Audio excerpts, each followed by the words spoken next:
Nerd Dan Friday, what's up? Oh my God, it's wonderful. It's Friday. Yeah, it's been a week. I've lost track of how many I have left. I think I'm up down to 21 Fridays Andrew, left. it's not about how many days you have left on Earth. It's about how many days you have going forward. Don't even joke about that. I swear to God, if I die, I'm going to be so pissed. Can I have your comic shop? You just want you just want the contents of like some of the contents. Bro, I just want to loot the body. Loot drop.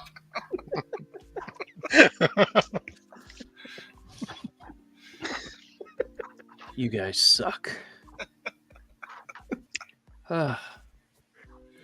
Oops. I was just checking something because I need to pay for some items that I won.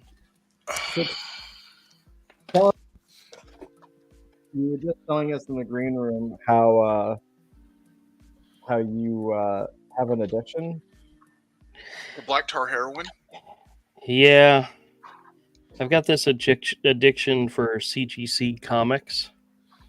And, I mean, it's not a bad one to have. But, I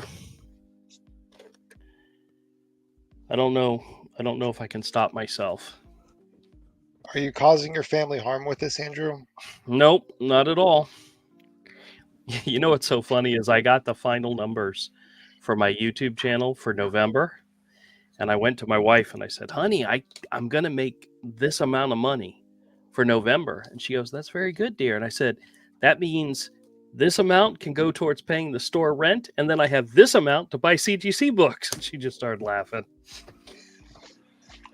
You're going to be working at McDonald's 6 months after you end up with this job because you will have 2,000 slabbed books. Whereas I only have 2. I only have 2 slabbed books that I picked up from Andrew's damn store. Avery, I made him pay for one of them. Oh, cool. That's great. At least you sold it to him. Yes, I did. He totally sold this shit to me, man.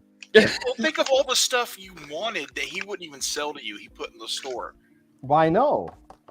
Hey, the stack of books that I gave him was actually pretty decent. It was. That was really good. Okay, but still, it's okay to sell us stuff. I picked up my entire. Melissa explicitly told me that this is my birthday gift and my Christmas present. Really? Oh, nice. Hanukkah. Very good. Very well, good. It was an entire. I mean, I got. Hold on, let me show you what I picked up. That's what you got at Andrew's store? Oh, yep. My God. And all it took was a blowjob. Yeah, well, I do down and make eye contact.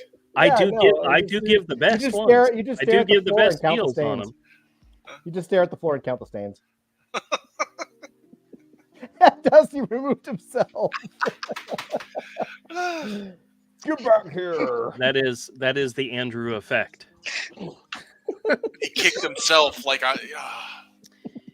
So I've got a couple of CGC books coming to me that neither of you guys would be excited about, but I'm very excited about. Okay. I will have them for next week. But I've been buying modern books that have really nice covers because those type of things will sell. And then I have been buying older books just because they look so freaking fantastic. Yeah. And I've got the books a couple of books that I'm getting include some first appearances of some major characters, but they're like, where's my list? One was a 3.5 and the other was a 4.5. And the 4.5 I'm really excited about because it's the first appearance of a major villain. And I'll just give you a hint. It's from 1967. I don't want to say any more because I want to show it to you guys when I get it. So I'm going to shut up now.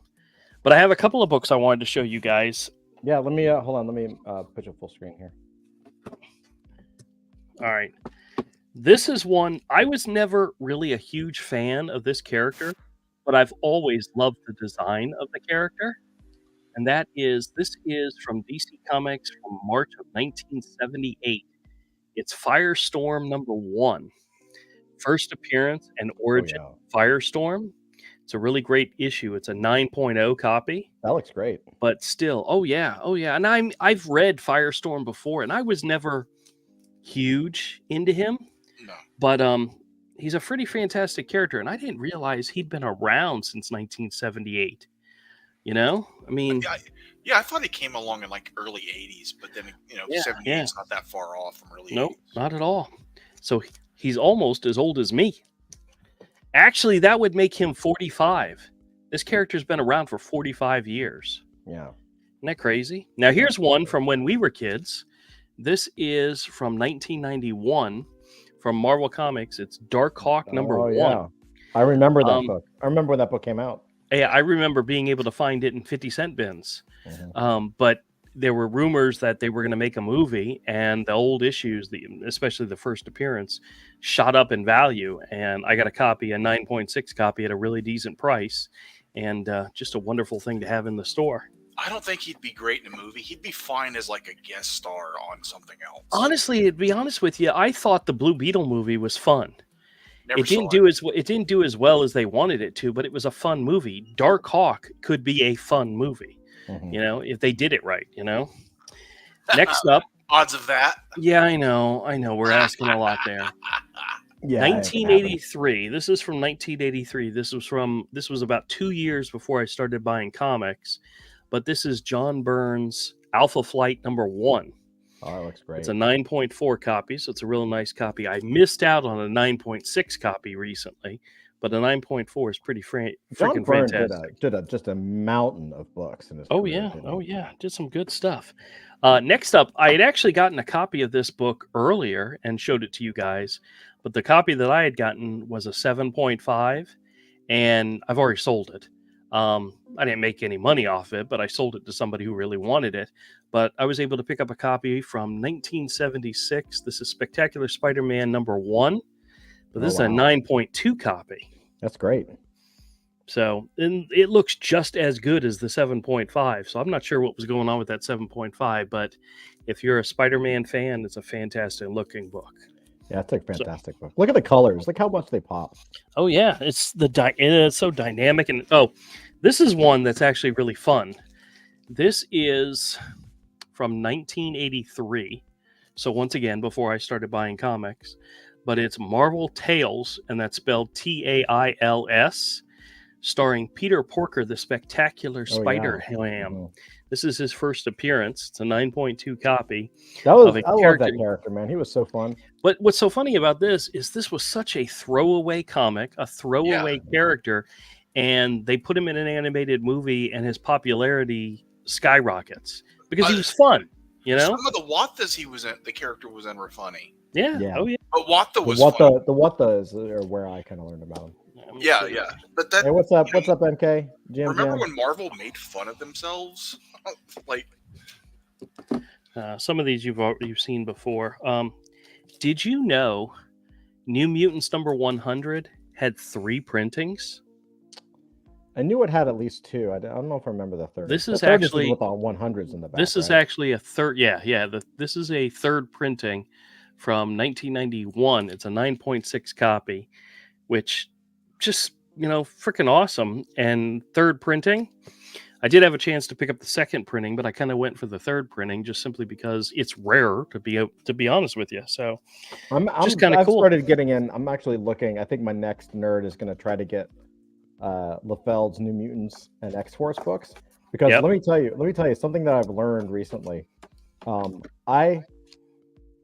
that the Cable story that John Romita Jr. did was laid out by Rob Liefeld, right? Yes. And it's like 2 issues, and it was the best John Romita book ever. And it made me realize that Rob Liefeld actually had really good layouts for superhero books. His storytelling wasn't good, but his layouts were fantastic. And I've realized, and I'll show you later, because some of the things I did at Andrew Stores, I picked up a bunch of Savage Dragon books, and I realized that if you combined like Rob Liefeld's page layouts with Eric Larson's like dynamicism, you have a really cool fucking style there. Like it's really incredible. Now, I'm not going to show you guys all these books. If you guys want to see all the books, you can see the video that I'm going to post later this evening showcasing all of them. Oh, you But, seem to have how many? Wait, how many are there? There were 29 of them. But this one's actually a really cool one. This is Daredevil number 174 from 1981. It's a 9.4 copy. It, of course, features Daredevil and Gladiator and Elektra. But you know what this is the first appearance of? No idea. The Hand. Really? The Ninja Assassins. Is that in this book. That's a Frank Miller book? Yes, it is. Yes, it is. Pretty freaking cool, huh? Yeah, that's pretty dope. Now, what I was saying before is that I've been picking up a lot of modern books just because they had really nice covers. Here's an example of what I'm talking about. This is an Aliens book. This is actually Aliens number 10 from Marvel from 2022. It's a 9.8 copy, but it's just a freaking awesome looking cover. Yeah, but they're doing it specifically because they know people are slabbing them and selling them. Like it's just a poster and a you don't even know what the story is. Yeah, I don't know. Well, this is a modern issue. This is She-Hulk number 14 from 2023. It's also a variant edition, but it's got a freaking awesome looking cover with her in it. Yeah, it's a cool cover. But once again, it's one of those things where sometimes people buy them just because the covers look nice. But all right, so you don't care, you don't care, you don't care. How do you know what we don't care about? Because trust me, you don't care. I had recently picked up a copy of Tarzan from Marvel number 1. I've got it in the store, but I was able to pick up a couple more issues. This is issue number 17 from 1978. It's a 7.5 copy, but look at that. Wow. Nice. That's a John Buscema, yeah. John Buscema. He also did the interior art, but look at the yellow. Let me just say this. There's no, it's not about realistic coloring, you know? It was just about like, we have a limited palette. What colors can we put together that is going to make this pop off the stand? Here's another good looking one. Captain Marvel. That looks good. This is Captain Marvel number 31 from 1974. It's got a bunch of heroes running off to battle on the cover. It's a 6.0, but I really don't care. It just looks awesome, you know? Oh, man. It really does. The old design for Drax the Destroyer. Yeah. Here's one that Todd might actually like. This is Marvel Triple Action number 3 from 1972. It's Gil Kane on art, but it's Marvel Triple Action. Features the Fantastic Four and Doctor Doom. That cover. Yeah, I really like that boxy layout. Oh yeah. So good. I think those were reprint issues, to be honest with you. But I think so, yeah. Here's another Tarzan. It's another 7.5. This is a issue number 19. You got Tarzan going up against a bunch of pirates. Wow. And this is another one that I got just random because it just looked good. Was Weird War Tales, issue number 20 from 1973. Oh, yeah. So Weird War Tales, all those old school horror books and war books have some of the best covers. Now, here's one that Todd would really like. This is issue number 14 from 1974 of Commandy, The Last Boy on Earth. And guess who did the cover? Oh, that's a Kirby for sure. Yeah. It's definitely a Kirby. Is that not awesome? Kirby probably did the interior. Yeah. What's it with you and yellow covers, huh? You're the one buying them. Yeah, I know. Well, I bought them because they look awesome. Well, back another then, most things were primary and secondary colors. Another Tarzan issue number 24 from 1979. This is an 8.0 copy. This cover's not that great, but still, I picked up at a good price. Here's a modern book that looks good just because of the cover. It's Black Widow number 11. That's actually pretty cool. It's got an Adam Hughes cover. Is that Black Widow number 11? That's not the Chris Somney run, is it? No, it's not. Rafael Del Latour on art. Oh, okay. Yeah. Kelly Thompson was the writer. Chris Somney, I believe, wrote. It was like him and Mark Waid did the writing on his. Yeah, well, from what I hear, he like Somney basically wrote it and Waid put his name on it. Yeah, this is another nice cover. This is Aliens number 6 from 2023. This is That's pretty cool. I don't know what the character's name is. It's like the alien empress or something. Pretty nice looking cover. But there's a couple others in here that nothing major. Like I got another copy of Terminator #1, a 9.8 copy. Stuff you guys probably wouldn't care about. Iron Cat #1 from Marvel. Iron Cat. Secret Wars 2. Yeah, Secret Iron Wars, Cat is when Tony Stark gave Black Cat her own iron. Why would you armor. buy that? Just a nice cover. Just got a nice cover. All right. Yeah. I'm not judging. Yeah. It's all about resale. And if I know somebody would probably like it and be willing to buy it, then I actually sold 2 comics this past weekend, mainly because I was doing a buy 2 get 1 free sale on some of the cheaper ones. That bought some of the comics that I thought would never sell, that I would sit on them forever. So you never know what somebody's gonna buy. So it's always a wonderful thing. This is just a random issue of Nightwing. It has Batgirl versus Deathstroke on the cover. I believe it's a Johnson cover, Dave Johnson. But the interior art was by Rick Leonardi, which of course you're never going to see because you're never going to open this up. But it was a 9.8 copy, and I just thought it looked nice. So you never know why I buy stuff. But I got a bunch of new stuff coming, and I'm looking forward to it. So that's it. That's it for CGCs. You all just going to leave me here talking to myself? All right, I guess I got to dance.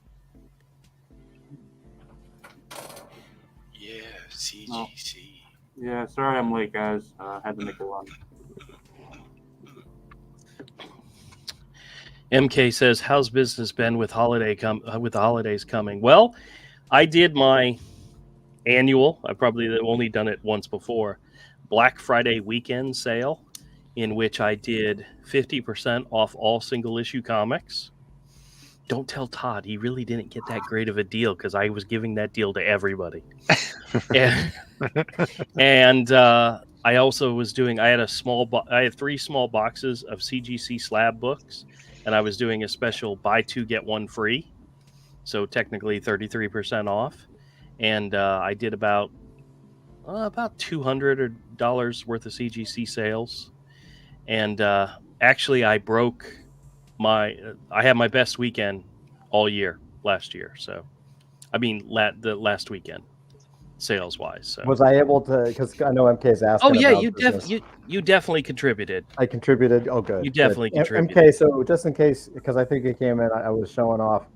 I went down and got to see Andrew's shop, and I ended up. This was my Christmas gift. Oh, so that was I contributed to Andrew's store balance, and well. Wait, I gotta show these again. He hooked me up. I got this really great Kirby cover right there for 2001. Yep. And this McFarlane Amazing Spider-Man, which now that I've been staring at it is really strange. Like, check this out. This just shows you how like in artwork it really doesn't matter. Like, look at this. I don't know if you can tell, but can you see right here how his chest muscle goes into his bicep? Do you see that, Avery? Don't you have like the black and white? Like, I do, yeah. Yeah. Like, well, wouldn't you be able to see that better in that? Well, I've never noticed it. But his chest muscle goes right into his bicep. If he moved his arm, that's actually still his shoulder. This right here, there's a connection point that's going from his bicep into his arm. That's still his shoulder. His bicep is further down. Oh, the word balloon, who's now is over his bicep. Well, whatever. If he moved his shoulder, it would shred his fucking muscle because that's not the way it connects. Yeah, I know. The Hulk the Hulk isn't just a scaled up person. He has muscles on top of muscles that don't exist. I love it. It's so good. And MK wants to know how your path to freedom is going, Andrew. To which I would like to answer and say that it goes well, except for every dollar he makes, he spends 2 on graded books. I walk into this shop, and the entire like, how long ago was it that you never owned one? I started buying them regularly in July. So. Okay, you started in July. I walk in, and it's the entire wall, like floor to ceiling. The whole thing is graded books. And I was like, I started laughing, and I was like, oh, is this it? And he's like, no, there's more in the window. And sure enough, facing outward, there's like another, like he's filled the window pane with plus 3 boxes that are filled. So yeah. Yeah, and then the boxes. It's a lot. I was like, holy smokes, man. Yeah, it's okay. You do you, bro. I've purchased some 340 slab books since I started buying them. And I've sold a bunch. I've sold a bunch too. So I mean, that's the whole goal. But no, I invested in some CGC books. So. Oh wait, MK's asking the $60,000 pyramid question. I have no idea what he's talking about. And Hero, you know that character you have with the comic book? Yes. People actually want to read. There is some focus that is coming back to Hero very soon. The days are being counted down. I will say, MK, in my opinion, and Andrew can shoot it down if he wants, but in my opinion, I think what's going to happen is Hero will show his head again as I will say, Andrew, when he starts drawing, he's incredibly prolific. Like, he's very fast and he's very prolific, and the pages are dope. And so I think what's going to happen is when he gets out of this gig next year, when he retires from the job, that his production will probably like blossom. It's my opinion. Yeah, I'm so looking forward to it. MK says nothing but love, Drew. Love the art on my wall. Don't worry, there's more coming. I've got plans for daily sketches. I've got plans for putting sketches up on eBay and doing an eBay store, and printing new sketchbooks, as well as getting back to work on the books. And I got a whole crap load of shit that I'm going to be working on. So there will be a lot more Andrew artwork available very soon. Yeah, that's awesome. So that's really cool. I think it's important. I think it's really important to plan things out and to have space for things, you know. Yeah. Like, as long as you do them, as long as, and life happens and things don't work out, and that's fine. But as long as you have it on the schedule and you're like, okay, this fits here, it's kind of like what we do with AF too, right? Like, you have to, we have so much shit going on behind the scenes and stuff that we're working on. And like, one of the challenges we had this year was like, we planned this year from the beginning. We were like, okay, well, it's probably going to be like a slow release year from AF HQ, right? Like 2022, I think we did like 5 launches or something. Like, we did 4 launches and then a partnership with Hail Draconis. And we were like, okay, well, 2023 has to be different. We wanted to spread out. We wanted to do Web3 Comic-Con. We wanted to partner up with a lot of other projects and kind of expand that way. And it's very hard, but you have to, if thinking long term, you have to like say, okay, well, there are seasons. One of the things that Dustin and I were talking about today was like, there really are like seasons for everything. Like, you got to say, okay, what's the season right now? What do we really, for longevity, like, what do we have to focus on that's going to kind of push the ball forward? And so I think with Andrew saying, cool, Hero's coming back, all this stuff is coming back, as long as I, as long as he doesn't spend himself into a hole with these goddamn CGC books, like, actually being able to say, cool, next year, at this point, then I can bring all this stuff back, I think is pretty wise. Well, to answer that question about financial freedom, we've recently paid off all of our debts, are completely taken care of. And what's shocking is how much money it's going to save us on a monthly basis. You don't realize how much you spend and how much you pay to have debt. Yeah. It's crazy. Now, are you taking those cards and chopping them up, or are you putting them in a drawer somewhere?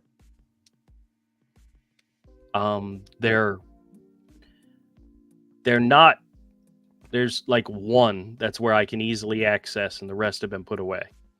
Cool. If you want, you can just send them my way. I'll take good care of them. Yeah, I don't know what you would do with them. They are like in my name. Slabbed books. Probably. MK says excellent. It's a great feeling. It is, but we'll see what happens. I'm excited. Now we just have to hope nothing major breaks between now and the day I die. Yeah. No, yeah. You're good, man. You're good. Yeah, I think it's very smart. So congratulations on that. I mean, that's something you were working on, and that's right. That happened this Monday, was it? This past Monday? Tuesday began our financial freedom. Excellent. Yep. Congrats, man. You deserve it for sure. Like this, I got. All right. So Dusty was showing us some kitty cats. Just one. Yeah. Just hold this cat up. Why does the cat have a sweater? Dusty cat cam. Wait, hold on. Got it. Solo out the. Why does the cat have a sweater? Because it's cold. The sweater helps. Yes. Look, she's happy. The fur she's warm. Help. And she looks very happy. She really likes this. Incredibly happy. So happy. Yes, that's her favorite thing. So happy. Wow. Now she's going to be mad at me the rest of the night. Thanks, guys. None of my cats are willing to wear clothes, so. She doesn't have a choice. Yeah, well. I have a cat that sleeps with me, and I think if I tried to force her to wear clothes, she would probably kill me in my sleep. Probably, yeah. Then just put little rubber mittens on her claws so she can't kill you. How does that stop her from biting my face off? Okay, then put a muzzle too. This is this is our first nerd den since Thanksgiving, right? Yes. Yeah. I was hanging out at Thanksgiving, and I was talking to Dusty a little bit, and I was telling him how my Thanksgiving was going, and I said, "Dusty, how is your Thanksgiving going?" And he sent me this.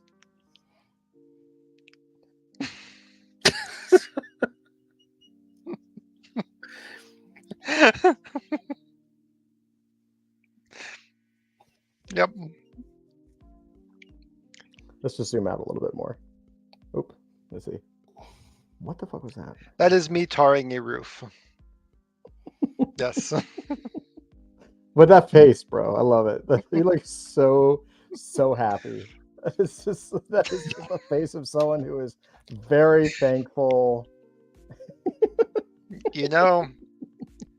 Every holiday I go see my family, and it's like they've saved this long list of chores they beg me to do. Like, can you fix this roof? Can you? I'm just gonna suggest maybe there's another day per year. I mean, you don't have to see your family only one day a year. You can go it's like three. Second. It's like Christmas and Easter and Thanksgiving, and then we're done. You could do another day where you tar a roof. Yeah. As long as it's not like midsummer.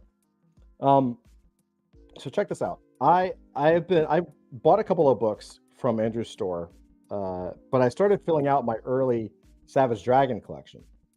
And I'll be real, I can't stand Eric Larson's stuff now, and I haven't for many years. But he was like 27 or 28 when he was doing this.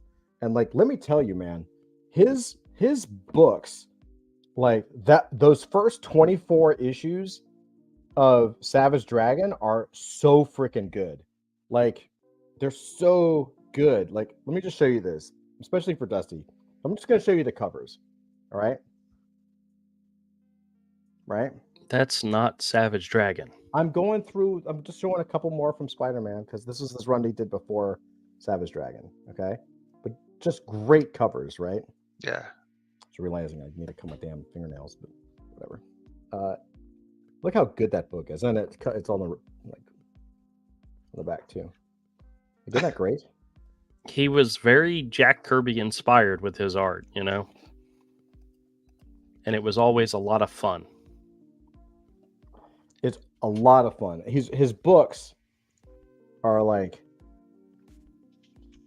I'm looking at these books, and like if you look at his stuff now, it's terrible. Like he's still drawing the same book. He still draws Savage Dragon. We've talked about it before. He's on issue like 300 or near issue 300.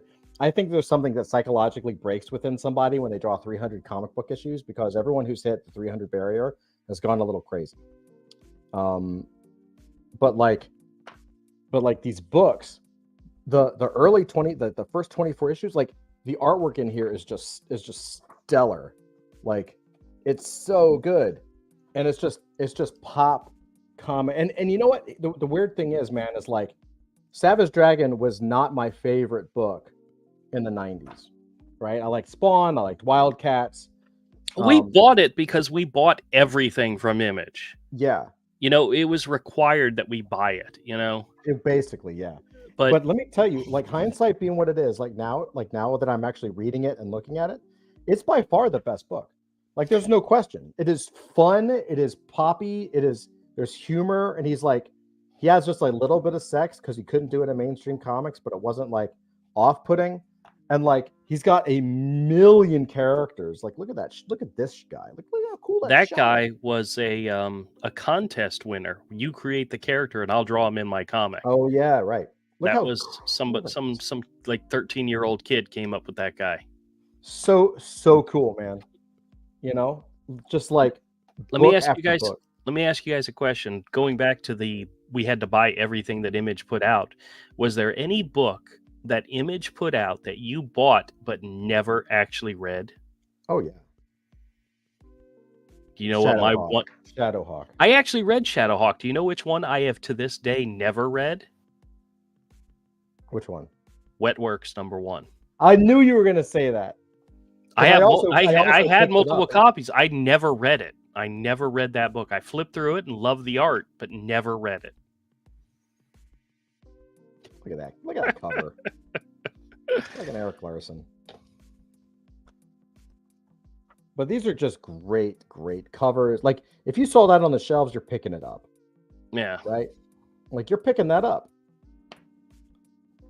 Like look at that. That's wild. Did you get all those from me or? No, not all of them. No, okay. No, this is my collection. I picked up like 6 or 7 from you. Okay. Right, but it's like again, if I just randomly flip it open, like it's freaking great, man. Oh yeah. It's you know, it's not the best art, it's not the best story, but there's just like it's just action and power and fun. Right? Just action and power and fun. And you're like, man, this stuff is really good. And he just knows how to do it. Now, again, he lost it. He lost the plot a long time ago. But like, again, look at the colors on this thing, man. Like, super good, dude. Look at this. I only got 2 more issues to show. Such a fun character. Like, I don't know, man. I got really, you know what really got me impressed with him is like, I started, you know, especially when we're talking with adult fantasy, we're talking about comics and games, and you know, we're not necessarily trying to be a comic book company, but it's certainly, you know, we want to put out a lot of different things. You know, Zach's got his book and all kinds of stuff that we got going on. And I was just like, how do you, like, one of the challenges we have is we have so many good characters. It's like, well, how do you cram all these things into like a story or a book without it feeling like you're just cramming shit into a book, you know? And the first 3 issues of Savage Dragon, it's like the first 3 or 4 issues of Savage Dragon, this comic, I think he was just like exploding with ideas and just bringing all these characters he had as a kid like into it. And like, I think there's something like 27 or 28 different characters in the first 3 issues. Now that's ridiculous. It's not like it's, you know, Watchmen or anything, but it does a great job of setting the stage for the entire universe. You know what I mean? It was really good. I was like, okay, this is pretty fucking cool, man. Like it's a testament to the guy who just refused to stop. He just kind of keeps going on it. I love it, you know. Now, if I remember correctly, a lot of those were characters that he created when he was a kid. Yeah. You know, he updated them and made them part of the Savage Dragon world. Wait, The hold on, current Andrew. Savage Dragon Dusty has to head out. I gotta go to a Christmas thing, but Another one. yeah, I like Christmas. It's Christmas time, okay, Drew? Merry Hey. Christmas. Yeah, it's December 1st already, man. It's Christmas. Cool, man. I'll catch you guys later. Later, Bye, brother. MK. Have a good time. Dude. See you guys later. Oh, I got one more thing. I want to show you, especially because you guys are here. And MK might get this too. So one of the other things I saw at Andrew's shop, I bought a ton of comics. We can go through it another day because it's just a whole bunch of them. But I found a couple of magazines, and I was like, oh, these are cool because like they were like gaming magazines, and I'm not, I like gaming and I'm a gamer and all that, but like it was a little before my time, and so I found a couple of magazines, and like it's really cool because then I decided to like look them up like online, and Andrew, you kind of effed up, man. Like I don't know where you got these, but like this one was, I looked it up and it was okay. It's not worth too much, it's kind of beat up. But this one's worth like $3,000, dude. No, it's not. This thing's worth like $3,000, bro. Okay, sure. $3,000. And I don't know what moron. I don't know how you got this. Todd, can you show that again? Yeah. I think that's one of the magazines I sold you, Andrew.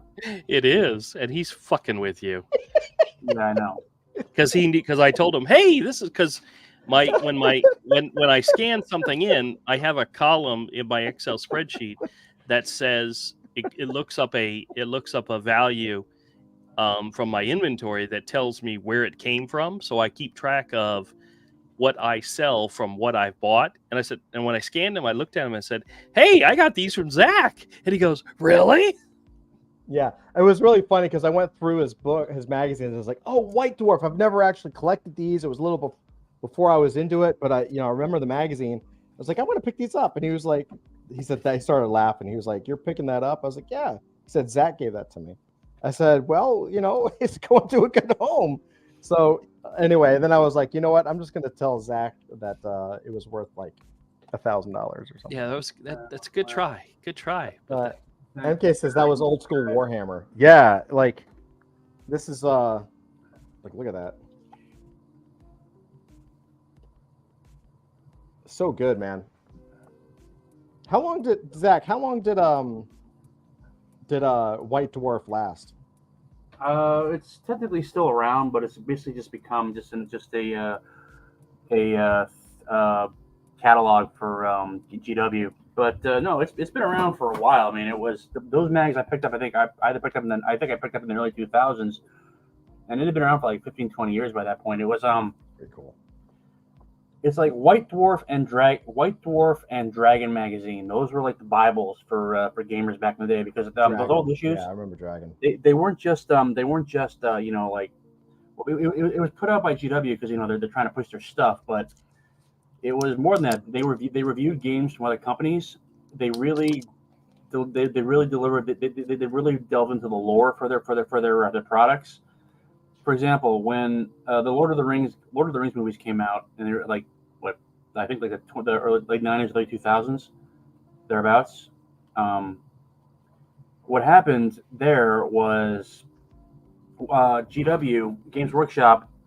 They got their hands on the rights for the wargaming of it, and it's still out actually. Lord of the Rings battle. I forget what it's called, but it's like loader tabletop war battles. And they actually had guys going, like creating new lore for the game. So like new characters using like Tolkien's invented languages and so on. And that was all in White Dwarf. And it was cool. It was really good. I mean, it was like with Dragon, the old Dragon magazines. They always had like interesting stuff, new ideas and so on. But the problem is that after that, I think GW was basically taken over by a bunch of MBA types, and besides, also, I hate to say it, no one reads magazines anymore anyway. You can just get all that shit online. This is like in the early 2000s, before the internet, when the internet was still in its infancy. I remember was White Dwarf more of the miniatures magazine, and Dragon was more of the RPG. White Dwarf was about tabletop wargaming. mainly focused on GW's own lines. Warhammer Fantasy, Lord of the Rings tabletop, Lord of the Rings battles. Mm. At least the issues you're flipping through. Dragon was basically, if I remember correctly, it was either put out by the official magazine of the RPGA or had the Role Playing Gamers Association. So it was technically independent of TSR and then later Wizards, but the RPGA was basically funded by Wizards, so it didn't really make a difference. But those old issues were amazing. Mm. I mean, they delved into all kinds of like really arcane lore. They came up with like, I think the one I remember the most, and I really pissed that I lost this issue, was was a full-on scenario for an alien invasion of your D&D world. Oh, cool. Yeah, it was interesting. Yeah, so like Dragon was put out. I think it was put up by the RPGA, or it might have been put up. I'd have to do an internet search, and I'm really feeling really lazy right now, so I'm not going to. But yeah, they were really good. I mean, that was kind of like the gold. Well, for me anyway, that was like the golden age. That was like 3.5, the golden age of gaming. It's not really around anymore. I mean, it is, but again, who needs magazines when you got the internet?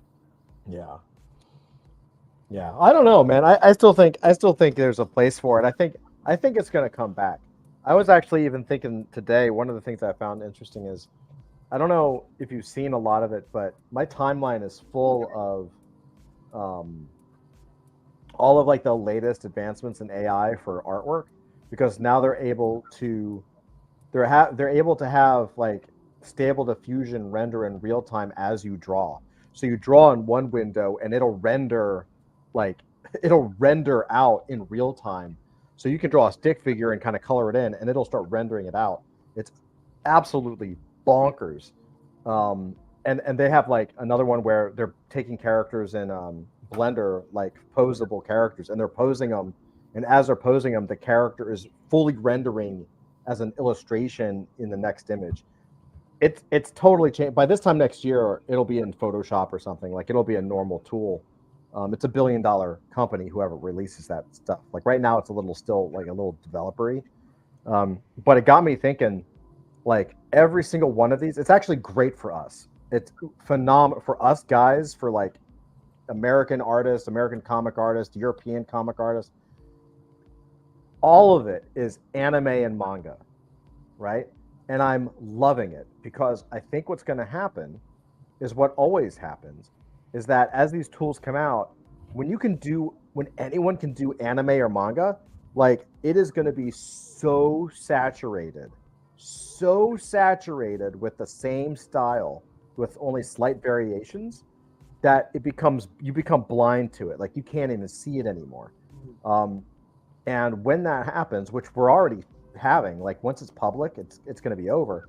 I think there's going to be a rush towards artists and creators who have that unique style, who actually kind of draw from the gut, or paint from the gut, or craft music from the gut, or paint, whatever. Like I think we're going to have a return to like unique style until an AI can actually help you develop a style. I had kind of the same thought when it came to just regular writing.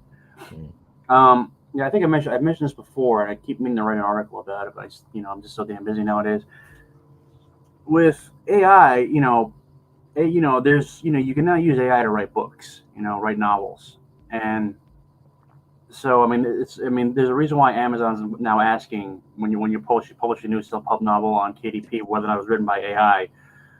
They don't require it at this point, and it'd be difficult to it wouldn't be that difficult to spot, but the thing is that it used to be with self-publishing, which is what I do.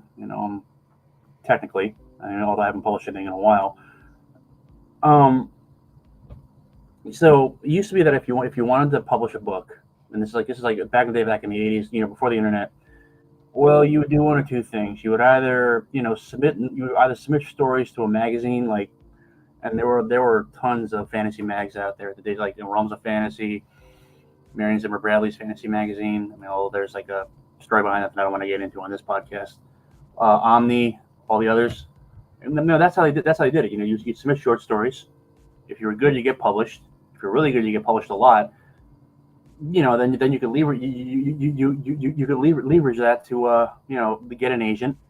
Say, hey, listen, I've got all these credits to my name. I'm a writer. I can write a good story. Mhm. And that's kind of or the other way to do it is you just write a book, send it out on the slush pile. Maybe you get lucky and you get an editorial assistant like what you were doing or was in a good mood, and that's how you get it that way. And or you would move in from like other fields, like George R. R. Martin, for example, Game of Thrones. He got his start as a TV writer. I mean, you remember that old show, Beauty and the Beast, back in the '80s, like it starring like a younger Ron Perlman and Linda Hamilton. Yep. He was a writer on that, and he was actually the executive producer, I think, for like the last season. And he basically wrote Game of Thrones because he wasn't going anywhere with his TV writing career after that, and he wanted to tell his big story. And he had a dream about about some of the scenes from Game of Thrones, and that kind of became this whole big series that he's probably never going to finish. But so there were gatekeepers. When self-publishing came along, gatekeepers went away. I mean, if you want to publish a book on Amazon, if you have the manuscript written and you have all the artwork, and it's edited to your satisfaction, or it doesn't have to be edited at all. It can be like totally full of typos. No, they're not going to stop you. You can get up there in about 2 hours max, just as fast as you can format it and cycle it through the system. Of course, the difficulty is you have to edit it. Actually write the book first. Now you don't even have to do that. Right. And what I see is the same thing. Is that there's gonna I think right now, something like 400 books a day are published on Amazon. Amazon KDP, the self-publishing arm. I'm not sure how many. I mean, if you break it down by genre, it's a little bit less because there's only so many fantasy novels, so many romance novels. There's probably a lot of romance novels and a lot of fantasy. There's a lot of fantasy romance crossover nowadays. But self-published, the people who are successful at it, and there have been some that will be bestsellers if like the New York Times paid attention to that area. They can really churn it out. I mean, there was you remember a few years ago with the big vampire craze, Twilight, Vampire Diaries, all that stuff. Mm-hmm. Like vampires were suddenly sexy bloodsuckers for teen girls. Well, there were a lot of writers who were jumping on that bandwagon. There were a couple of writers. This one writer, she had a series called Shade of Vampire, and as I recall, there was something like 20 or 30 books in that series, and she was selling them. And there were a bunch of other authors, mostly working in romance or erotica. I saw this one interview once on CBS of like a 60-year-old grandmother who was publishing like a book a month of erotica. Okay. And she was like grinding it out. They weren't like long. They're like novellas, like 10 to 15,000 words at most. But that's a massive output. The problem is that you can't do that for very long without burning yourself out. I mean, there's a reason why a lot of the great writers. If you look at their bibliographies, their full novels, they only wrote like a handful because they would spend years writing those books. I mean, look at George R. R. Martin. He's like, when Game of Thrones started, the TV series, he was on like book 3. When it ended, he was still working on book 6. I mean, that's the reason why one of the reasons why that show went off the rails is because the TV show outran the story. So they got ahead of them. Yeah, which but anyway, that's a whole other. I mean, we can talk about that later. But the thing with AI now, that's not a problem anymore because all you have to do is come up with a plot. I mean, there are the AI services are getting better and better. You can actually now, literally just input your own plot points. Input a sample of your own writing, and the AI, whatever AI programming you use, will create stuff using your style, following your plot points. The more details you give, the better, and you still have to edit it. But which one do you use? Like from what you've seen and kind of experimented with, like which one is actually like good? Well, the only one I'm really familiar with is pseudo-write at this point because that was developed with novelists in mind, basically. And it's constantly updating. I haven't used it in a few months because I've been focused on other projects. But I checked in with it a couple weeks ago, and it's when I started using it, it was just like one screen. You would start typing, and it could generate stuff for you. Then they added like an actual plotting engine, which is what I described. Now like it's even more streamlined, so you can actually plot as you write. And it's okay. It's only as wait, who do we lose? Did Avery bounce? Oh yeah, he did. He don't feel well. It's gonna take off. Well, it might be his internet. Yeah. All right. He's not. Yeah. All right. So it's all right. I mean, I mean, the plots. It's like the writing's really bad. I mean, as I said this before. The problem with AI is that it can't write dialogue for shit. And if you write an AI novel, and now if it can write dialogue, but it's really generic and hacking stuff. Mm-hmm. I mean, maybe a little bit better if you like. Maybe it's better now, but again, like you said, it does tend to follow like certain tropes and styles, the defaults to that. So a lot of the AI written books, they really sound alike. So at least when I'm using it, I have to edit it a lot. But the thing is that there's gonna be a lot of writers who just aren't gonna care. They're just gonna start shoving shit out there because they figure no matter how bad a book is, like somebody's gonna buy it, right? Yeah. And you can make a lot of money if you have a bestseller, but you can also make probably at least a decent living if you put out like 100 books, and like maybe like say like you sell 10 of them a month at like $3, at $3 a royalty. Let's say 300 times 3. That's like what, $900 a month, which not a bad side income. Well, and it's also like, if you're any kind of skilled writer too, like if you just get it to write a rough draft or help you write the rough draft, you can always go back and kind of do the final pass to make it your style, your voice, whatever. Yeah, that's what I do. I mean, the thing is, where I do it, what I see happening is that with books that are, just like, well, it's going to be the difference between something that's considered a book, like an actual work of art as you see it, and something that's just product. You're writing it so it can sell. You don't really have any emotional attachment to it. Mm-hmm. So, for example, like I'm actually plotting out. Well, you see my my Substack Spirit Heaven, right? Well, and I'm basically putting out a novel there, chapter by chapter, every week. Well, I'm currently plotting out the book 2 of that series, and that's a world that I've spent, I don't know, like 20 years developing in my head. Mm-hmm. There is no freaking way in hell that an AI is going to go anywhere near that. That is all me. Right. Those characters are my part. They're basically living creatures. As far as I'm concerned. Right, because you've been working with them for so long. Yeah. I mean, but hold on. It's Christmas, Andrew. nice. Look at that. Dusty's showing up with it's Christmas, Andrew. Yeah. That is awesome. Yeah. Wow. Wait, do I see people with tiki torches in the background? Yeah. Well, this is California, so they're probably going to burn the tree down. Oh, jeez. That's fantastic. That is wicked. That is really, really cool. That is hilarious. I'm guessing this is like in his neighborhood or something like that.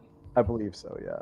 That's cool. He's muted, of course, but this is. We great. actually have. There's a group of people that live down the street from us that they deck out their houses to the point where the police actually have a sign down the street that says, "Please be aware of traffic delays December 1st through 31st," because they get so much traffic driving through the neighborhoods to look at this that it literally blocks traffic on the main road outside of where we live. MK says Vestal virgins and all. No, that's awesome. That is really, really, really cool. Here, look, so keep it. That is really cool. Good, kudos, Dusty, if you can hear us for putting that up, man. That's freaking awesome. Yeah. All right, so like I was saying, yeah. So I don't feel like talking anymore.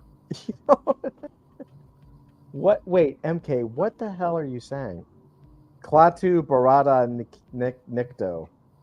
It's from The Day the Earth Stood Still. Yep. Oh, okay. Glad someone knew. Glad someone knew. I'm here. So I'm here reading. I picked up Andrew. Picked up a bunch of Fantastic Four books. I have so many books now to go through. I actually have a question for you, Andrew. Why do on some of your books? Yeah. Why? And this is a genuine question because I honestly don't know. Let me see if where I can find them. Why on some of your books do you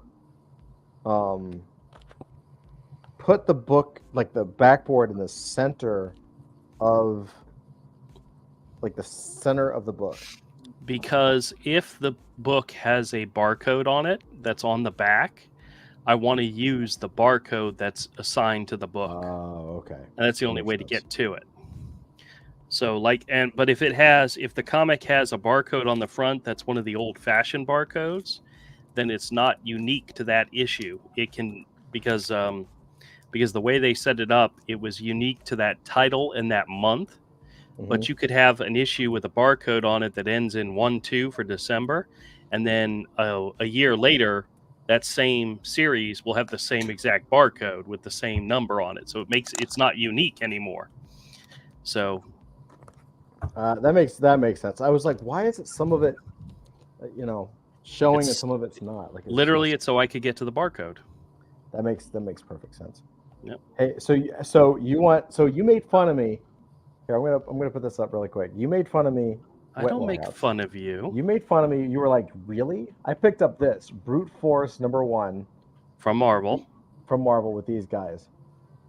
Do you know who did the artwork for the cover and for the inside? Was it Texiera? Because he did a lot of those.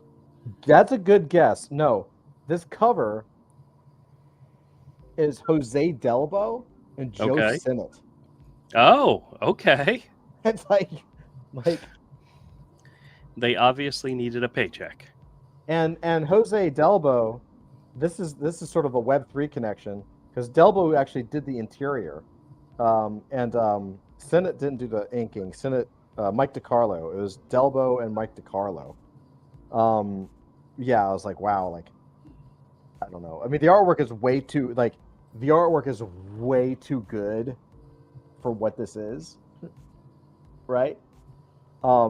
But Jose Delbo, with the Wonder Woman thing, he made millions from NFTs.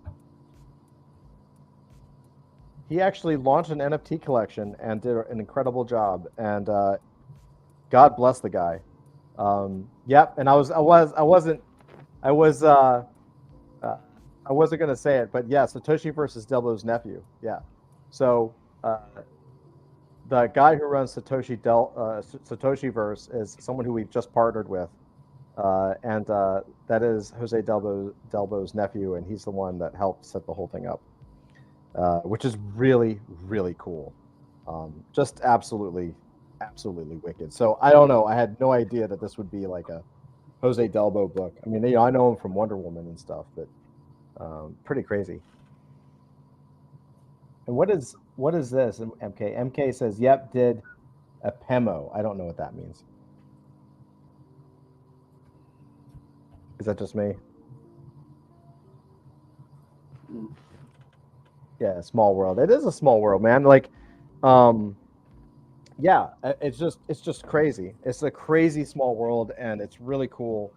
I loved it.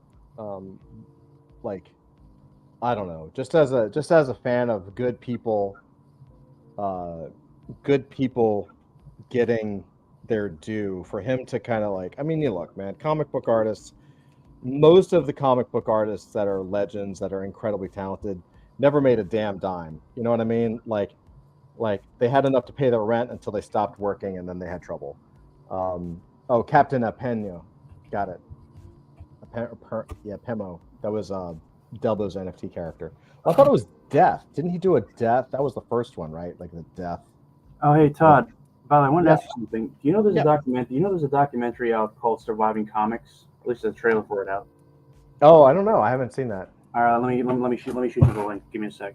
Yeah. Here, do you want? I can find it. Let me just put it up here. It's on YouTube. Yeah, it's on. Yeah. Hold on, it's about comic book stores. So Andrew, you might find this interesting. Yeah, I saw. I didn't know that. I haven't seen the trailer, but I heard about this.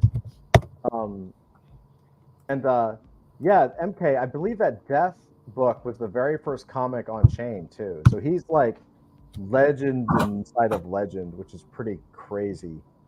Here's the official trailer. Yeah, and let's see. Maybe I can send this. Let's see.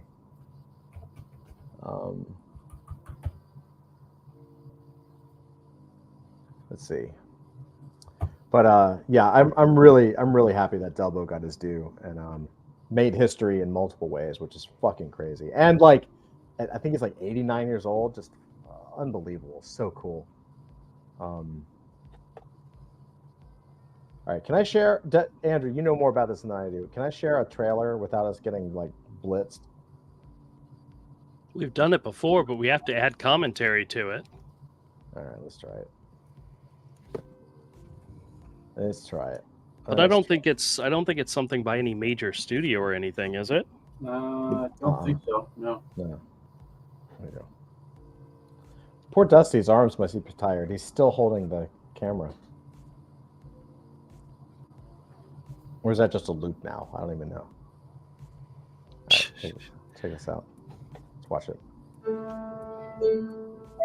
People ask me, what do you do for a living? I say, I'm a happiness dealer. And they start laughing like, what do you mean? Do you sell drugs? I'm like, no, I sell comic books. Comic books make people happy. Comics are the latest iteration of an art form that's been around for millennia. When you read a comic book, you go into a fantasy world. At some point during the week, you need escapism. I believe comic books are the greatest American art form. I'd put it up there against anything. You can walk into a comic book shop any day of the week and find something in common with somebody that you have nothing else in common with. It's important that we let people know comics is a thriving art form. There's so many factors going against comic shops these days that I think there's going to be 200 or 300 less shops next year. Keeping a comic book store around is a measure of success. The outside world is not always appreciative of what it takes. It's a very difficult business to keep afloat. You will have to be resilient and flexible. It's adapt or die. That is what we do. It can be draining. When a customer asks me, what's this book about?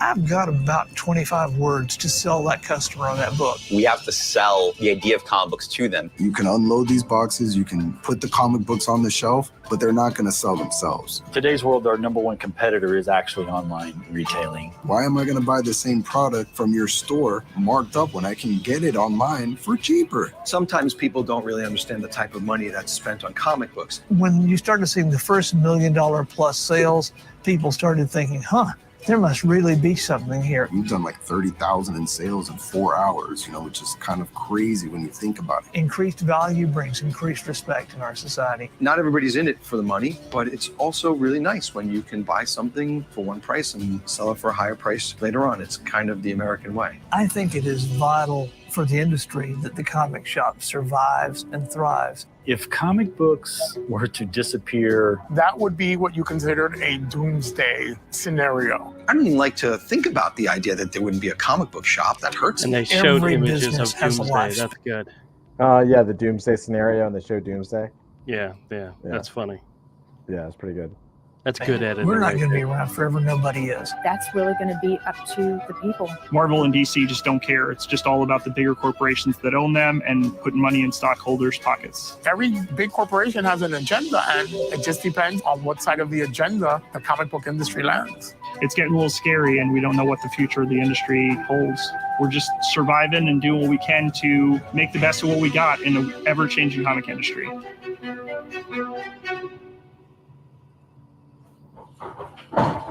That looks pretty good. I wish I knew who those dealers were. It's pretty cool. Any thoughts, Andrew?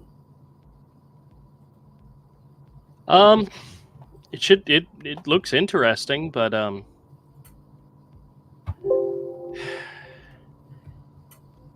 don't know. I have an issue with some of the brick and mortar stores that have to pay thousands and thousands of dollars in rent, and they have to sell those modern pieces of crap that come out instead of focusing on the stuff that people actually would really, really enjoy buying and reading, which is back issues and good stuff like that.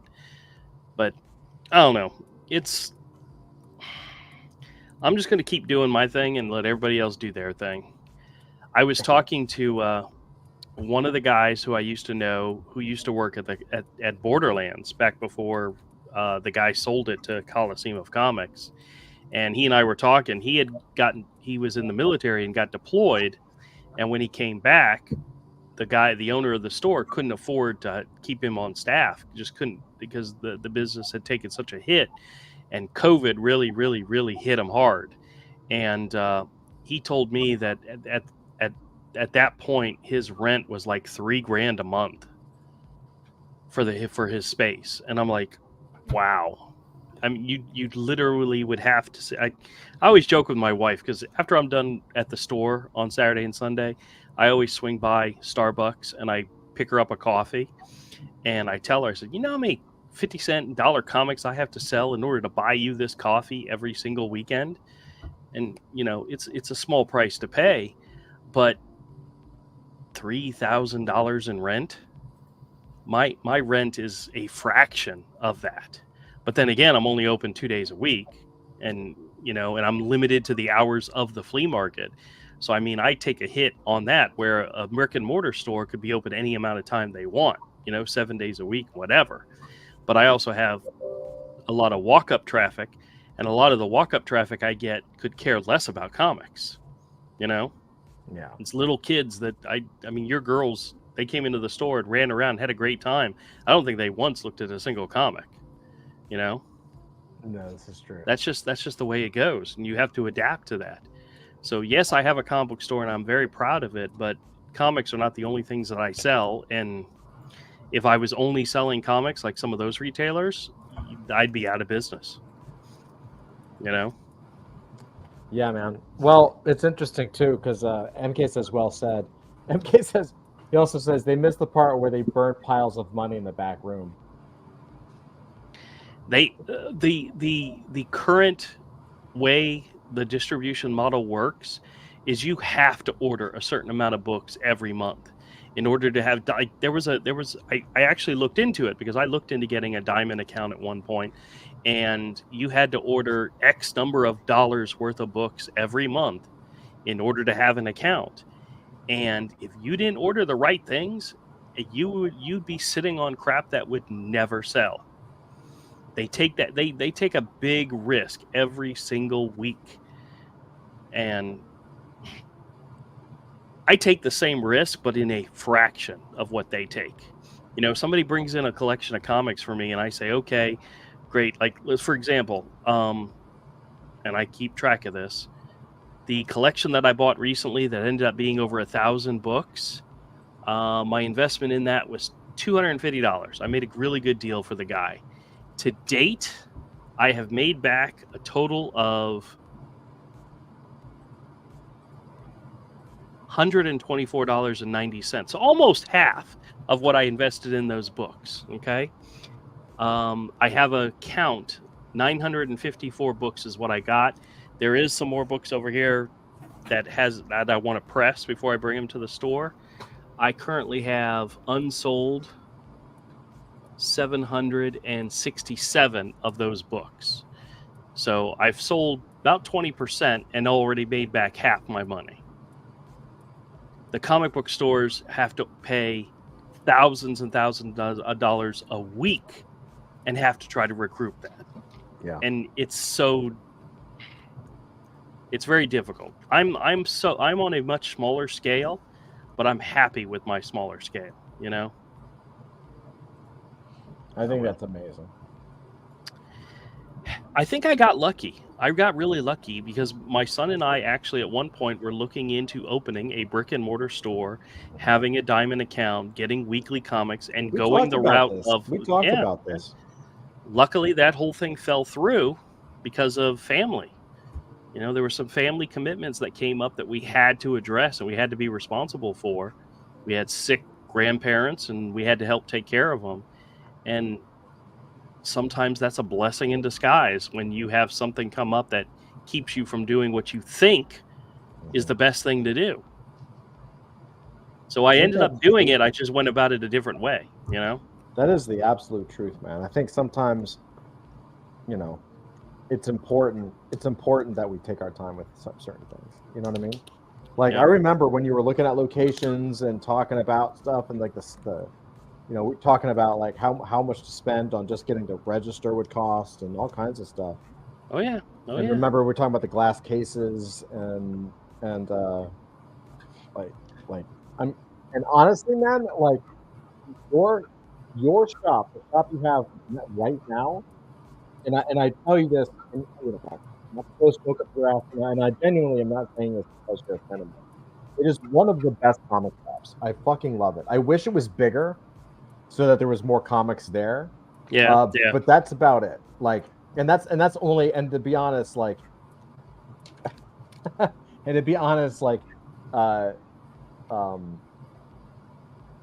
it would never be big enough. The Mile High is not big enough. Wait, Andrew, really quick. Dusty says they need to light the damn tree already. He's literally waiting for the tree. He's literally waiting for his arm is like falling off. I love it. Tough shit, man. Tough shit. Fuck up. You should be on Nerd Den and quit wasting time on that. That's right. Why are you wasting time with Jesus stuff? Come on. Jesus stuff. Oh, you are so sad. You're going to hell. I'm not going to hell. I'm Jewish. What are you talking about? We don't we get the free pass or something? Is it like a free Jesus pass for Jews? No, not really. Sorry. Do you have, Todd? Yeah. Do you have a Christmas tree going up again this year? Yes, I have a Christmas tree. That is beautiful. You're going to hell.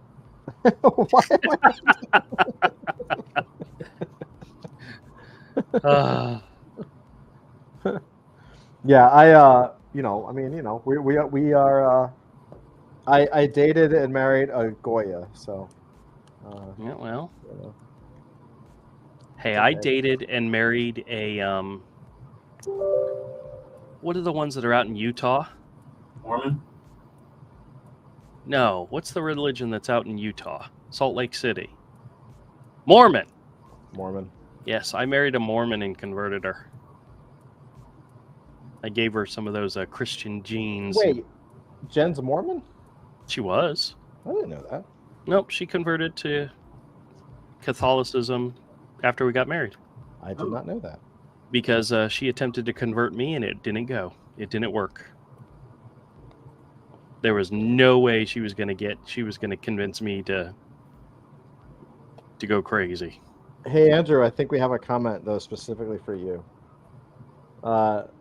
Luke Chan Mang says... Guys, I just pooped my pants, and I think it's the meth gave me a minute. What? I don't understand all the icon things. They're called emojis. Emojis, yeah, emojis. Guys, I just crapped my pants. I think it's the meth. Give me a minute. Chan. Wasn't that what I just Luke said? Chan. Appreciate you. Hey, oh, there it goes. Wait, there's Dusty's effing tree. Hold on. Let's give him the credit where it's due, because that dude's arm has to be falling off. That's pretty cool. Yeah, it's a pretty tree. It's still Rockefeller Plaza, but it's cool. It's purple-ish. Luke Chan says he's back with new pants and wide awake. Well, that's a good thing, man. That's a good thing. Well, that's a damn nice tree. Well, I wonder, so what are they doing now? They just stand around and look at it and shit? Maybe they sing Christmas carols. Hey, look at him. He's trying to say something like, "Hi, everybody, it's Dusty. Look, I'm standing in front of a tree. That's great." I don't know how to use a mute button. That's right, Maria. Maria says pagan holiday. Oh, and he bounced. He got the light turned on. His heart grew a couple of inches, and then he bounced. MK says the Grinch's heart will now grow bigger. Yep, his heart grew. The light turned on. He can now, we're just looking at comics all night. His heart can, I don't know. Now we can like go home and pray that he moves to a different state or something. Maybe that's what is that what he's getting for Christmas? I'm just like, oh God, no, I just want to go to a different state. Did anybody watch that debate last night? What debate? Honestly, I didn't even know there was a debate. What debate was it? It was between Ron DeSantis and what's his name? The crazy guy. Gavin Newsom. Yeah. Well, without us getting too political, how was it? I don't know. I hadn't watched it. Oh. I was going to watch one of the live streams that covered it. I just haven't gotten around to doing it yet. MK says, nah, Newsom. Yeah. Well, it's a difference between where Dusty lives and where I live. This is and Zach lives, so. That's true. In other words, Dusty can keep what he's got. We don't want any of it. MK says it was a shit show. Hannity was being Hannity. Well, Captain America is a Republican.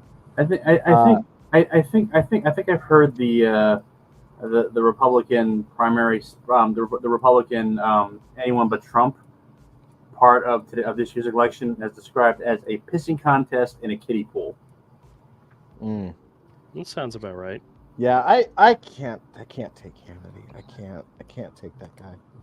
Yeah, I used to listen to everybody, like left, right, center, and I don't know, man. Hannity, like, he speaks in sound bites, and well, I'll be honest with you. But God, I'll be honest with you. He's on 3 to 6 on the local news station, and if I'm driving somewhere, I'm usually listening to talk and to traffic and news.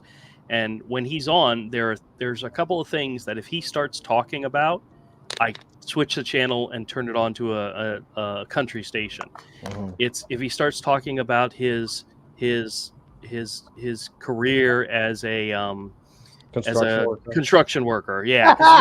Why do I know this? Do you see what I'm saying? Like, I don't know He's this. said it so many. When he starts talking about his sensei or his karate, it's like, nope, I'm done, because he's going to go on and on about it and repeat the same things over and over again. And I'm like, nope, I want to hear the traffic. I want to hear the weather. I want to hear the local news. I can't.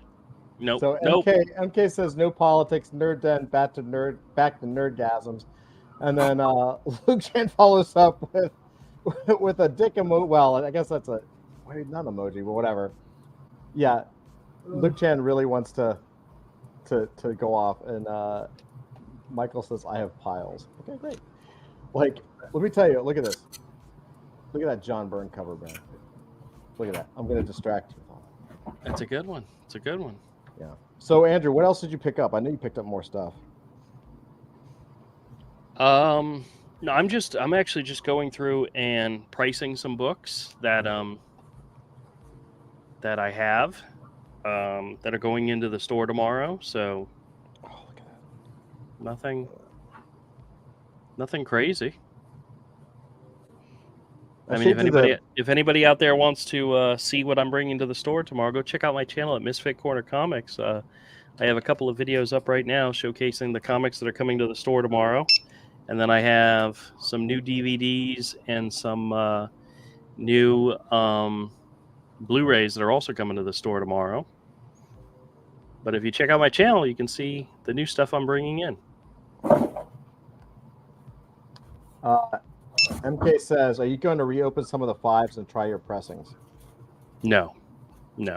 Why?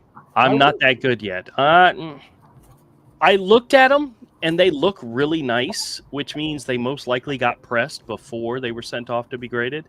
Most people press their comics before they get them graded nowadays. So there's a good chance it's already been done. Pressing doesn't hurt? I thought the pressing hurt to grade if you get caught or something. No, pressing is a acceptable restoration and cleaning process of pressing. So if they see evidence of pressing, hold it against you. But if they see evidence of cleaning, like bleaching, where you're actually lightening the color on the book, they'll hit you with a purple label for restoration. But pressing is acceptable. So, and it's common. It's very common. They actually offer pressing services, so they'll charge you for it. I think it's a little much what they charge, but Michael says really quick. Michael says everything I own, I can fit in the back of my car. Stop collecting things is driving me nuts. And then he says digital media is better than physical media. And honestly, like to that, I say absolutely 100%. And that is exactly why you should go to adultfantasy.io. Pick up your digital comic books, your digital cards, your digital characters, digital collectibles. 100%. You should absolutely do that because that is what we were about. And Todd obviously does not practice what he preaches. If you look at all the stuff behind him. Do as I say, not as I do, Andrew. That's right. You heard that before. Come on now. Yes, I've heard that before. MK is heading off for the night. Have a great weekend, brother. Thank you so much for stopping by. Yeah, man, I'm actually going to be up late as well, doing a bunch of shit tonight. It's Friday, but it's a work night. I've got meetings this weekend. It's crazy, so it's gonna be nuts. Absolutely. Yeah, man. You give me some good books, Andrew. Yeah. Hey, look at this. I got nothing but good books in my store. Yeah. All these John Byrne Fantastic Fours. I think they're all John Byrne. I'm going through it now. Yeah, the first time I've had a chance to look at them.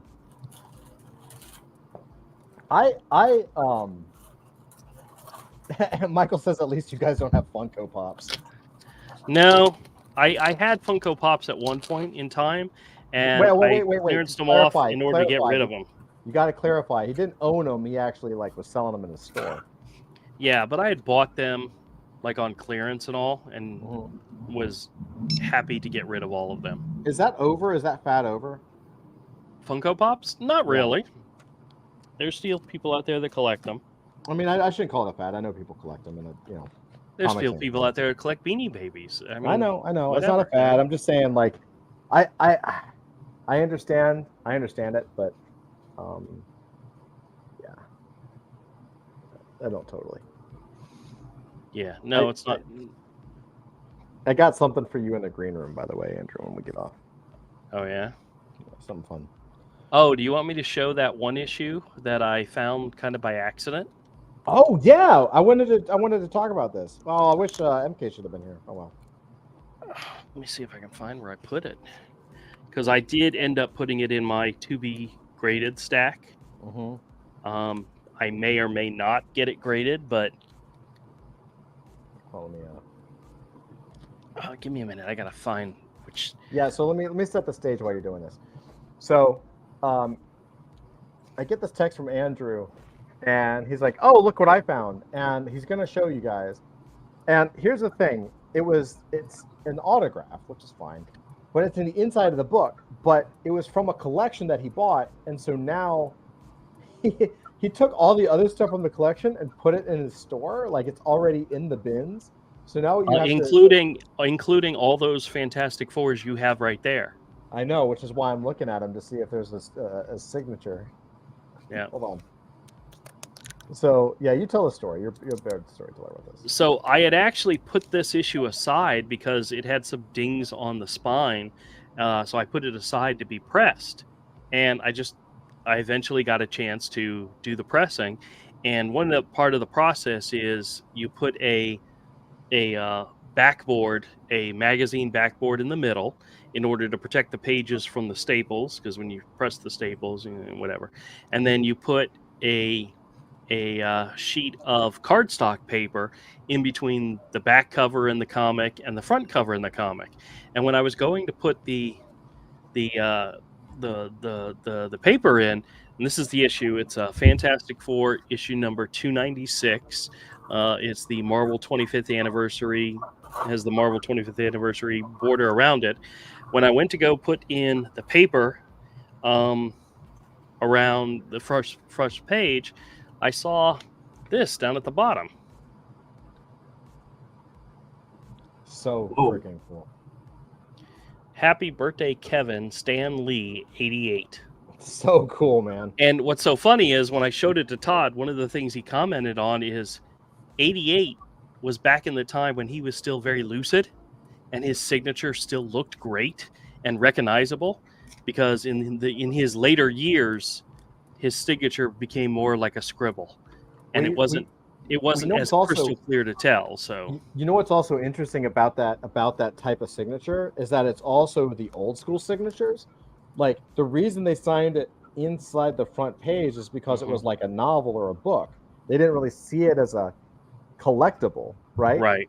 And you'll also notice like he signed it in pen. Well, this was a ballpoint pen. Well, that's how they signed everything, because that's how you would sign a book. You would just put a ballpoint pen and sign it. I don't think it wasn't until the 90s when they started using Sharpie markers with like gold pens, gold tips and stuff like that. Yeah, that was the 90s. So you actually have sort of like a last run of that classic. There's a thought process there, right? Like that. There's a thought process of like, oh, this is a book, it's a magazine, it's a book, not a collectible. So I'm going to open it up and sign the front page like you would a novel. Right. But there's an attitude there. Like you would never see that now. No one signs the inside of a book. No. Who signs the inside of a book? Nobody wants them to sign the inside of the book. Yeah. Right. It would never happen. What's so funny is one of the books that I was trying to win on eBay was a copy of Predator #1 from Dark Horse Comics. Mm-hmm. And the condition was like an 8 point something, but it said on it because if CGC doesn't verify the signature, they won't say this person signed it, even if it's clearly that person signed it. They say it's written in pen on the inside cover or the first page. They don't say who signed it. Turns out the copy that was up for sale was a Predator #1 and Predator #2, both of them signed by Chris Warner. Oh, wow. But because they weren't verified by CGC, it just said signature or signed inside, and it didn't say by who. That would drive me nuts, man. Yeah, it would drive me nuts because you would have to crack it open in order to see who the signature was. So I actually have a copy of, I think it's Teen Titans #1, where it's signed by Marv Wolfman on the inside, and then a copy of, I think it's Teen Titans. It's not the one that had the first appearance of Deathstroke, but it was another issue in that series where it's signed by both Marv Wolfman and George Perez on the inside cover, which is kind of cool, but it's not verified.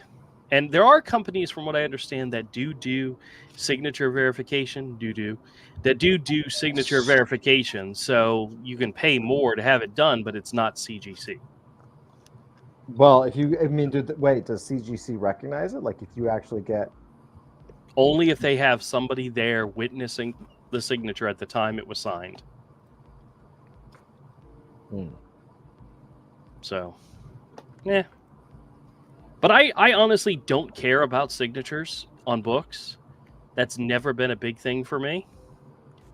So, it's not hugely important to me. Yeah. There's only a few books. I don't really collect signatures. There's a couple that I want now just because I'm older and I'm like, yeah, that would be cool to have.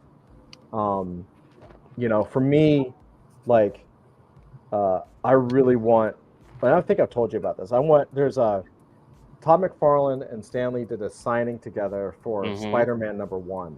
And it must have been a huge signing because these are not hard to find on eBay or whatever. Right. But there are a few books, and I missed it. I missed the golden one. There are a few books where Stan Lee's signature is actually really good and it's kind of like clean, and most of them are scrunched up with markers, so it's kind of hard to read, right? I mean, it's all verified, but I want a clean, crisp signature. But there was one, and I missed it, and it was for sale for like $300, and I should have bought it. I missed the window. I second guessed myself, but it was great because Stan had obviously gotten the book first.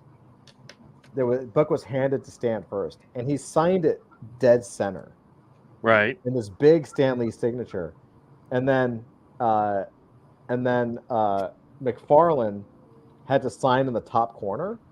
And so McFarlane had the tiny signature, and Stanley had the big, crisp, clean signature, and I love that. Like, That's funny. I was like, "That's the book that I want," and I don't have it, and I didn't get it. Luke Chan says he has a tree on his house. He's gonna come back in a minute. That's great. Oh man. Yeah, I don't know, man. Comic shops. I don't know, dude. I don't know if they're sticking around. But with that said, I do think, I mean, just from being in Web3 for so long now, like the future of it's. I mean, there's so many comics and so many books being produced right now that I think in a couple of years there'll be more comics being put out by Web3 companies than traditional publishers. I think so. Yeah. Well, I think if there is a downturn in the economy of comics and some of those crappy, Funko Pop stores go out of business, the ones that survive will be better comic book stores.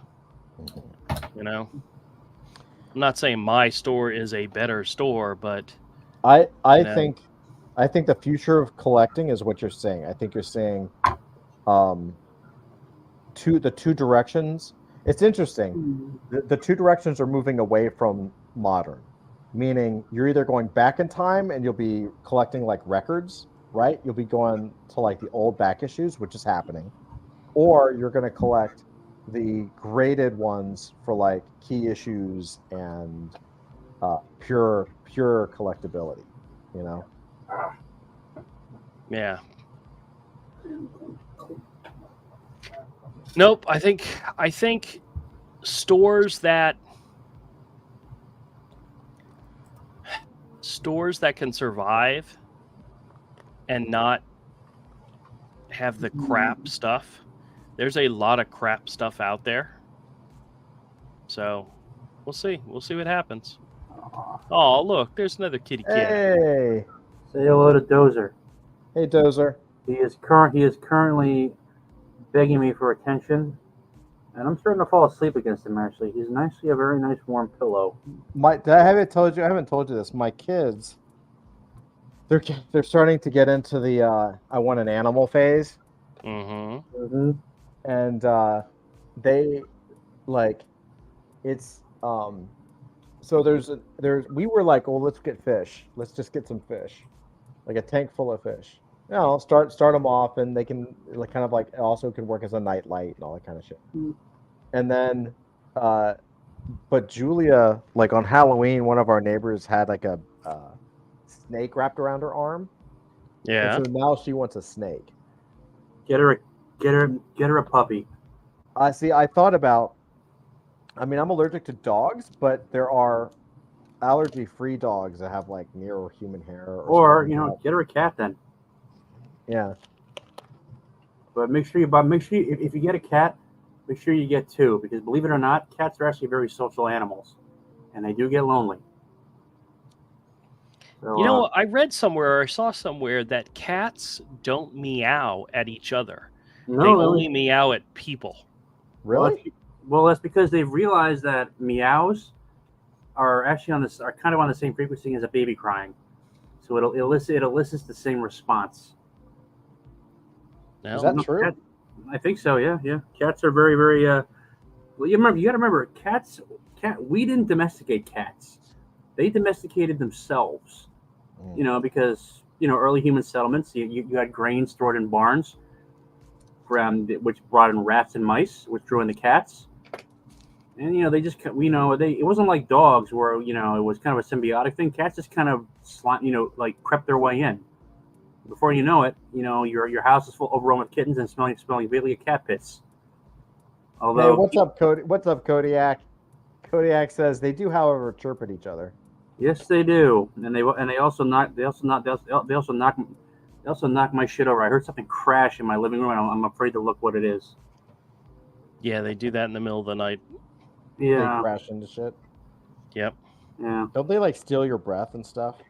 No, No. but they, it's not a good idea to have them sleep in your bed with your infant because they actually will. I've been cases of cats. I think that where that myth comes from is like cats are attracted to warmth and babies are warm, and like if you get an especially large cat and he decides to lay on top of a baby just as because he wants to be cuddly, babies aren't that strong. He might have trouble breathing, But on the other hand, you don't have to walk cats. They Nope. You don't have to bathe them. They No. take care of that themselves. You don't have to train them, although in fact they actually can be trained. It's just it's a little more difficult than training a dog. But no, and they leave you alone, and then they bother you, and you can't help picking them up and cuddling them. Unless you get like my grandmother's old cat. That thing was basically Patrick Bateman with fur. Patrick Bateman with fur. Yeah, he was a psycho. Yeah, that's just... Like, my sister has a cat like that. She's like the only one who can pick it up. Yeah, I lived with a cat and it didn't end up well, and I was like, I don't know, man. Mm-hmm. Like some cats are psychotic and some cats are really cool, and I don't know how you tell the difference. Wait! Didn't your mother have a cat? No, my mom wasn't your cat. My mom's allergic to cats. No, it was. I lived with. I mean, when I had roommates in college and stuff, some of them had cats. Oh, why did I think your mother had a cat? She's allergic to cats. Okay, well, all right. Well, I was wrong. So, what do you guys like? It, Luke Chan would like it to be known that he calls his penis the Fantastic Four. It's ridiculous. The Fantastic 4 inches. Oh.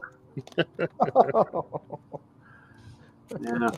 It always ends up going to dick jokes, don't it? You know, Yes, it I mean, does. look, it's Nerd Den, bro. If we can't, if anybody can handle dick jokes, it's us. In fact, I'm surprised Avery's not here or Ramel because they would like. I wanted to say take it on the chin, but that just gives it a totally different context. Oh man. So what are you guys doing this weekend? Working at the store, as I do every weekend. It's the first warm weekend we've had in like a couple weeks. No storms. So normally I'd be out fishing, but I just don't want to go out tomorrow. I just want to stay in and play with my toy soldiers. So that's what I'm going to be doing. That's cool. Plus also I've got some weird medical issues at the moment, and I really don't want to stress myself by getting up early, loading a kayak in the back of my truck, spending 2 hours trying and failing to catch a redfish, then having to load it again and drive it back home. Sorry, I didn't mean to complain. No, you're good. You can complain whenever you want, man. It's all good. Yeah, I'm tomorrow. Really, tomorrow's my only free day. Like I'm gonna be working around the house and stuff, but like something happened this week where I started contacting. I'm contacting people after Thanksgiving. We're doing a lot of stuff, and for some reason I have 3 meetings on Sunday, like business meetings, and I'm like, how like it just for some reason everybody was like, oh man, this week's been crazy. You free Sunday? And I'm like, I guess like you can't. I mean, there are 6 other days in the week that are not Sunday. You know what I mean? Like, okay, I mean, I'll do my best. It's it is what it is. It is. Yeah, it is what it is. How many damn issues did John Byrne do of Fantastic Four? A lot. He did a lot. He did a chunk. Dude, I'm looking at I just finished the ones that I bought from you, and I don't have them all, but they range from issue 241 to issue 286. And I know he didn't do the whole thing, but good lord. Well, believe it or not, I bought a collection of CGC slabbed books from a guy. He had 10 different books. They were all Fantastic Fours, all in that relatively in that range area. All John Byrne stuff. Not all of them, but yeah, most of them. God. So I'm looking forward to getting a hold of those. What a beast! And he's another one who I'm just starting to kind of get into, really, because he was a little before my time. And then, I mean, we didn't really collect him when we were younger, right? I collected Not really. Next Men when it first started, and I also enjoyed Next Men. See, I did Next Men. That was kind of like my first installment with him. Yeah. Well, no, I think the Namor series that he did around the same time as Ghost Rider, the 90s, because I bought that as well. So I think that was more of my experience with him, was that Namor series. Yeah. So Namor was great. Yep. Just so many good runs, man. I now have a lot of different runs that I have to like complete now, which is great. So I'm gonna try to do LaFeld, even though I really shouldn't. And I maybe Burn will be next once I get this. I really am. I am still pleasantly shocked.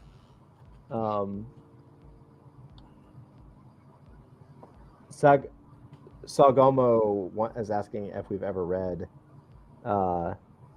Oh yeah, Danger Unlimited. Danger Unlimited was a good one. Yep. Yep. See, that's the Byrne, like the John Byrne that I know is like Danger Unlimited, Next Men, and like the first run of like Hellboy. And I know none of that is really like, you know, his real quote unquote discography. It was all Fantastic Four and X-Men and all that stuff. He was just like the generation right before me, or before us. And but now I'm looking at his stuff and I'm like understanding why the people that we look up to, like all the 90s guys looked up to him. You know what I mean? Yeah. He does a thing with his panels nowadays, like where they're very sideways or diagonal, and it throws me every time I see it. You know, I like the classic standard panels for storytelling, and he now does a lot of it like sideways on angles, and it's very distracting. He's probably just bored, bro. Oh, well.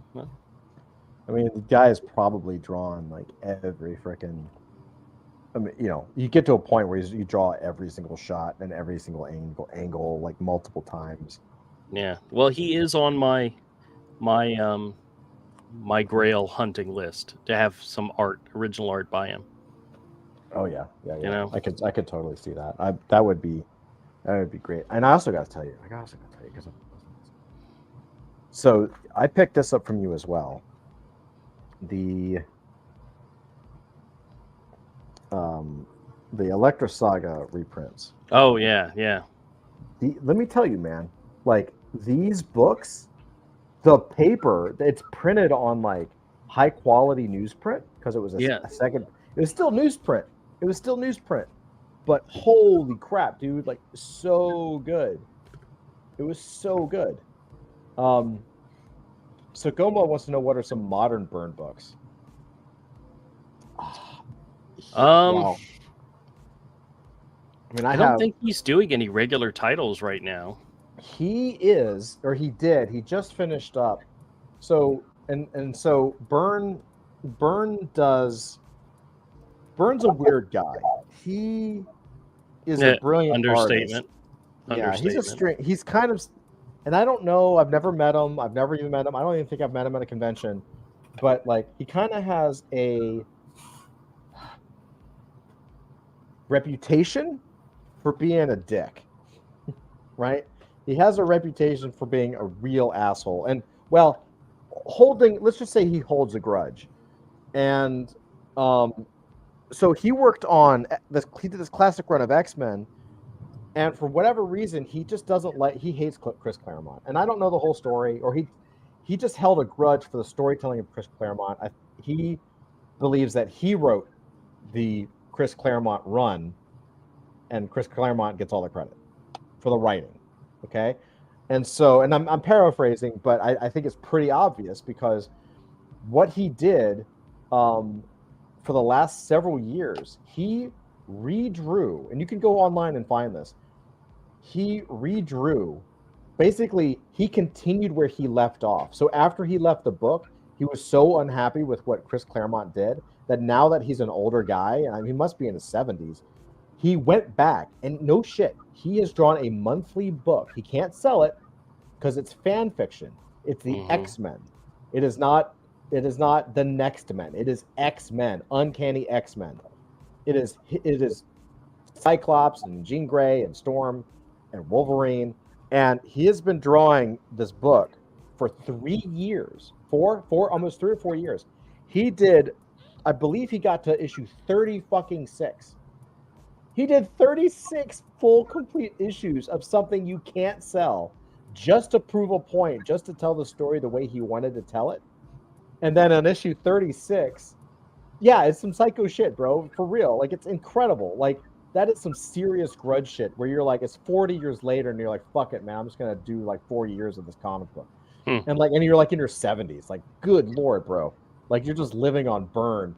But like, he I think what happened is, like, on issue 36, he realized he had written himself into a corner where, like, basically the plot, something happened to the plot where he was unhappy, and it was like what he considered in his writing a mistake that happened like 4 or 5 issues back. And so he realized he'd have to go back and rewrite it and then redraw the issues or something. And so he just has stopped. It kind of killed his momentum after 36 issues. And he was just like, nah, I'm all right. And so he's probably going to continue, maybe, but he hasn't. And it's been, I think, like another year. I think he's probably just working on commissions. I mean, the guy, I think he's one of the fortunate few that probably doesn't have to work that much to pay his bills, which is great because, you know, he's an older guy. But yeah, I think he takes holding a grudge to a whole new level. And and Sagma says, "Is it good though?" Yeah, dude, it's pencil. It's he's not even inking it. It's just his pencil art, and it's like the dude does not miss a beat. It's not bad. The story's pretty cool. It's classic X-Men from the literal guy who did classic X-Men. So like, it's like really, really, really good. And you know, you can't beat it, man. He knows what he's doing, man. The guy. And if Marvel was smart, they would buy the story from him and publish it in like a huge collected edition, you know, something 100%. gorgeous. But they're not going to do it. They're not going to do it. They won't touch Or it. he may not be willing to sell it. You know. I think so. So the writing, I think so. I haven't read all the issues. I have them all. I just haven't had a chance to sit down and read 36 issues. But yeah, it's definitely of the era. Meaning, like, you're not going to get. It's not written like a 90s book or a 2000. You know, it's not a modern book. It's literally like he stepped back in time and just started writing it and drawing it again.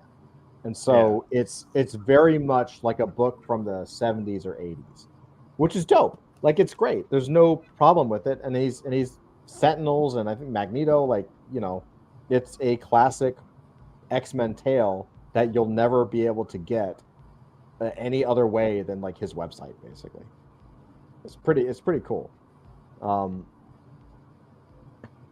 So I think it's amazing. I mean, I personally couldn't ever hold a grudge that hardcore, but I think it's impressive that another human being can.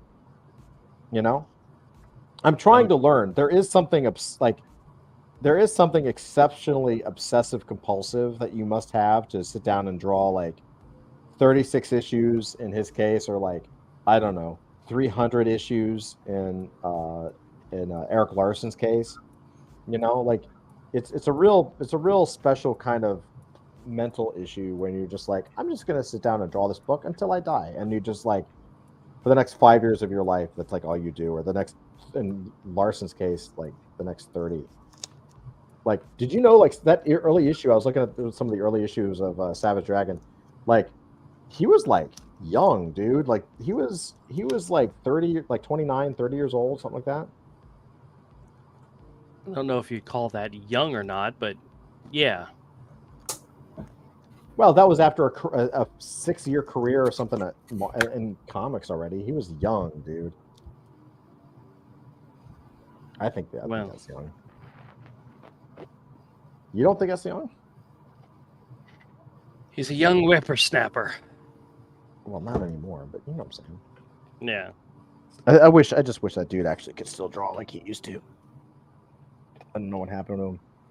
But anyway, guys, great Nerd Den. Happy Friday. It was all right. It was all right. It was a good show. It was a good show. Yeah, my part was great. Your part's always average. Yeah. It's okay. What Andrew, you wanna do a you want to tell everyone where they can come to your shop or something? No, it's all right.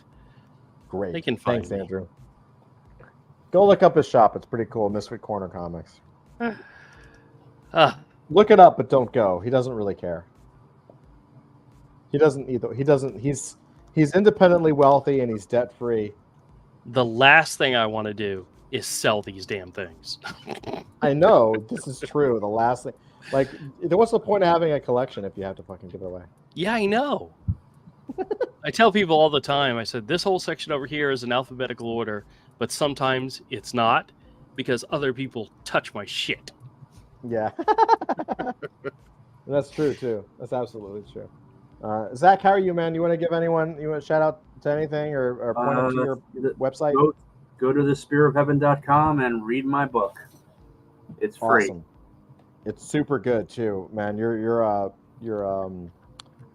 Substack is really cool. It looks really Thanks. good. I do try. Yeah, it looks really good. It's a really good site. Awesome, guys. Well, love you. Take care. God bless. Thanks to everybody who showed up tonight. And comments. I love seeing comments, no matter how wacky or weird. It's all love here. So with that, we will see you next week. Same time, same channel. Next Thursday, we do Lore Games. Next Friday, we do Nerd Den. Come out, say hi, hang out with us. We're just chilling. We're just getting old, turning into gray hairs, and do this until we collapse. It's fine. Everything's good. All right, everybody, take care. God bless.